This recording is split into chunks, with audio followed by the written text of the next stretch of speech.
His arrogance, unfortunately, and his sense of entitlement has been his problem throughout his life, and it's no different now. And he's trying to, because what's he going to do? He's 65 years of age. He's had all these problems, which he still protests his innocence. Remember the statement when he said he was giving up his title, that he said he still refutes all the allegations against him. So the court of public opinion is so against him. Prince Andrew is understood to be leaving the Royal Lodge, but on one condition: he secures 2 homes for him and his ex-wife. According to The Sun, friends say no one is really sure how it's going to go down at the palace yet. Royal correspondent Rupert Bell joins us. Morning, Rupert.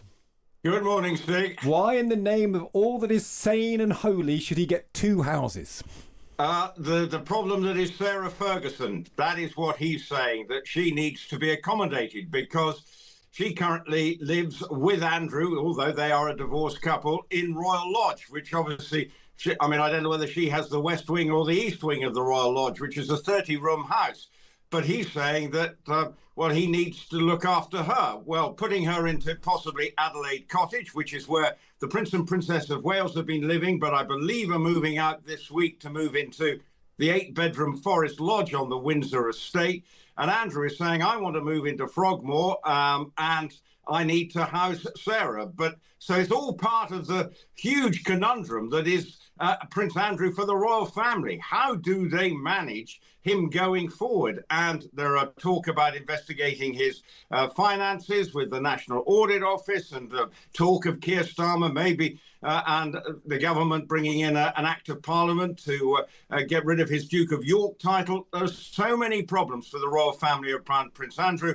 And his accommodation is obviously one that is it's certainly very vexing for them as they try and solve it. But Andrew is the big cancer within the royal family in terms of dealing with the problem. Not King. That sounds rather so heartless, but is eating away at the royal family and trying to deal with them going forward. There's a quote in The Sun today that says Frogmore Cottage is too small for them. And it also says somewhere else in the piece, it has 5 bedrooms and 4 bathrooms. And surely at some point, the general public, all of us, are going to say, this is a guy who offers nothing. He's worse than useless. He's never contributed anything as a member of the royal family. Why should he have 2 cottages? Why should he have a mansion? Why can't he live in a semi somewhere? At some point, all of this looks too extravagant for him. Yeah, well, that is the big issue. His arrogance, unfortunately, and his sense of entitlement has been his problem throughout his life, and it's no different now. And he's trying to, because what's he going to do? He's 65 years of age. He's had all these problems, which he still protests his innocence. Remember the statement when he said he was giving up his title, that he said he still refutes all the allegations against him. So the court of public opinion is so against him. Why did they have to pay? And these emails that have come out, why did he pay the money to Virginia Giuffre? All these things have created the problem for him. And now his accommodation is the latest one for the royal family. And they are really, I think they're at wit's end, because if you think back to last week, we should have been celebrating the King going to see the Pope and the historic moment of that. But all the headlines with regard to the royal family is about Andrew and what he has done to them over the last few years. Is there an argument about negligence here, some negligence of the state, Rupert, that he gets a small pension from the Navy, I think, and then seems to have lived a whole extravagant life with all sorts of money sloshing around, and no one really seems to know where it comes from. Well, this is the big problem, because he says he's got the funds to live there. The arrangement with Royal Lodge sounds interesting in the sense that he put 7.5 million into renovating the place. He was then, I think, paid £1 million, and he's saying he's owed money back because the lease on the house is till 2078. And at one stage they were saying, well, he can afford it. But now there's talk that, and he's now allegedly been paying a peppercorn rent because of the investment he put into the house. And that's perhaps why he's been able to live there. But I think it's also the perception and of him living, as you quite rightly say, in a house that is vast. Is it generating money for the Crown estate that it should? Although there are problems within doing that as well for security implications for the rest of the royal family.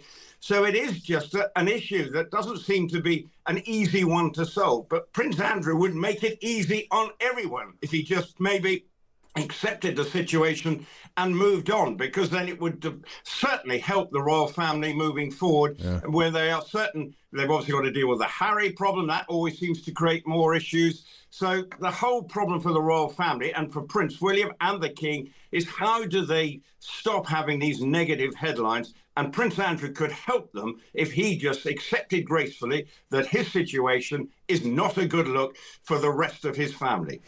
Yes, Colin says, don't put Andrew in a semi near me, please, which is an interesting point in itself. Rupert, good to speak to you. Thanks for joining us. Thank you. That's Rupert Bell, the royal correspondent.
Je pense que non. Ça sent un truc.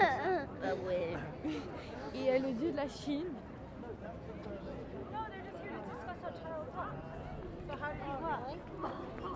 Hello. Ja. Oh, okay.